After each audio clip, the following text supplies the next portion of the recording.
नहीं, 84 लाख जीवों में जो भी प्राणी है, जीव जंतु 4 प्रकार से भगवान की सृष्टि है। अंडज, उद्भिज, पिंडज, स्वजज। बताया जाता है 4 प्रकार से भगवान ने सृष्टि बनाई। कुछ स्वजज माने स्वतः पैदा करते हैं जीवों को, अंडज माने अंडों से जीवों की पैदा होती है।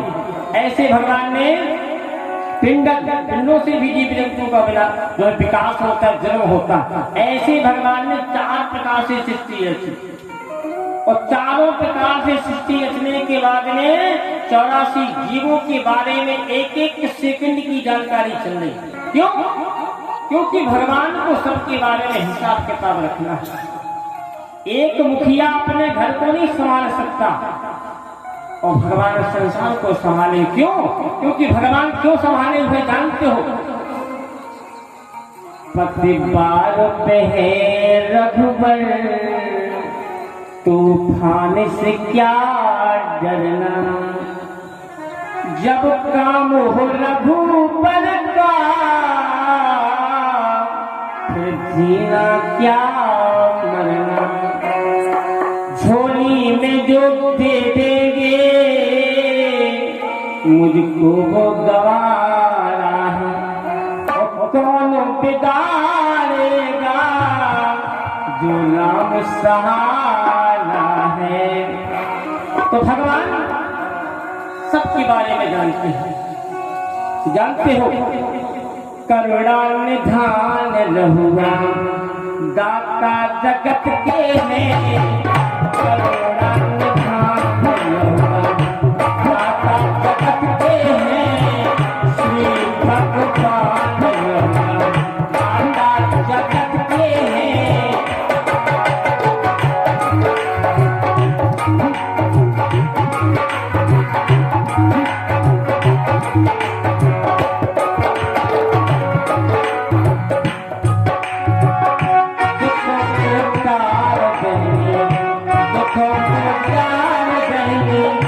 सुखों को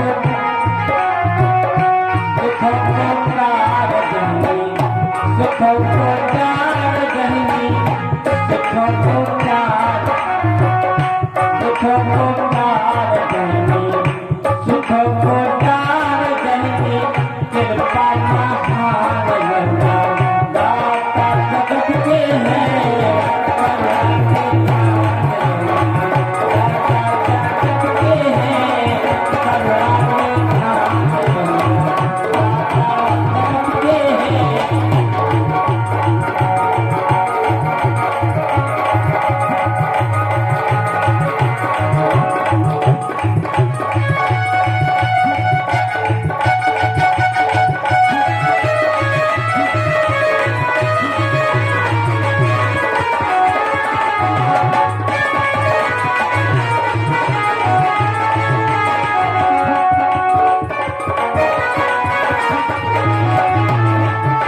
ज्ञानी गुणवंता। बताया जाता है कि बाबा तुलसी ने जब राम कथा चरितमानस को लिखा तो सबसे पहले भगवान बाबा तुलसी ने कहा कि पहले किसको बनाना चाहिए? गुरु को।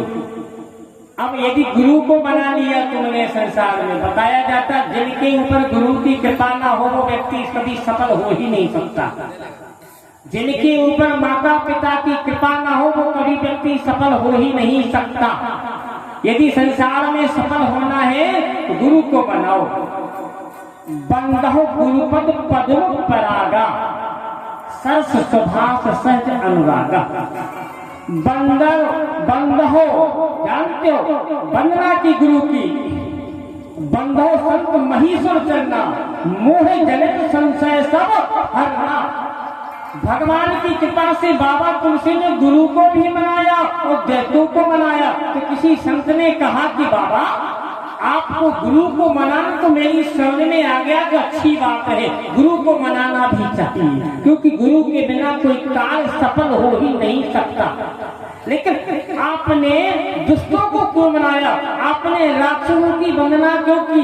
ये मुझे समझ में ना आया। तो जानते हो आदर घट जात रोज रोज के घर जाए, जिनकी ना बनी रघु नंदन से, उनकी काहू से बनी ना बनी। भगवान के काम में अगर हमने गुरु को बना लिया तो राक्षसों को भी बनाना जरूरी है, ताकि मेरे इस यज्ञ में कोई बाधा ना आ जाए, ताकि मेरी इस कथा में कोई बाधा ना आ जाए। सबकी प्रशंसा की, किसी को भी नहीं छोड़ा, क्योंकि बाबा तुलसी कोई साधा नहीं है, ये वाल्मीकि जी का ही अवतार है त्रेता।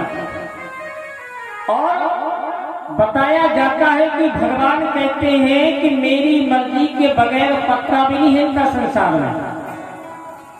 एक बार क्या हुआ कि भगवान से गरुड़ जी ने कहा कि प्रभु अब आप भक्तों की लाज बचा के आ गए हो तो कुछ विश्राम भी कर लिया करो, कभी काम में लगे रहे, तो इधर गया उधर गए, इधर गए उधर गए, कुछ विश्राम भी लेना चाहिए।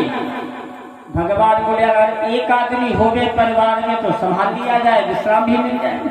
बोले हमारा तो परिवार इतना बड़ा है कि मुझे तो समय मिल ही नहीं सकता।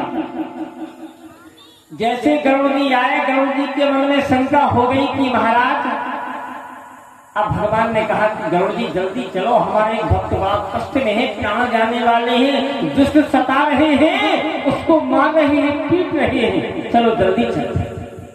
बोले महाराज अभी तो आए थे।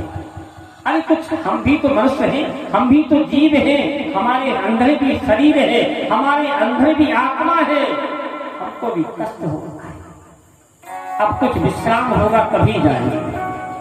तो भगवान ने कि विश्राम ही कर लो फिर।